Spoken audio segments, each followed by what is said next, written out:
Mamma segir að það kostaði 1 milljón að fara til Kanarí í fyrra og í ár ætlum við að leigja húsbíl sem kostar bara 100.000.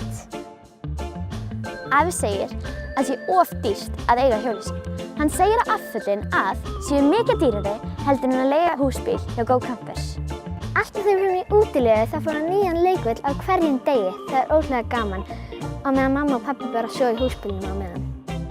Ég kann tungumálið á Íslandi og þekki gjaldmiðilinn. Uppáhaldsstaðurinn minn á Íslandi er Húsafell. Mig hefur alltaf langað til Vestmannaeyja. Þegar ég er á Siglufirði líður mér eins og heima í stofu. Hjartað mitt slær á Vestfjörðum. Ísland er landið mitt. Bókaðu húsbíl þinn á gocampers.is.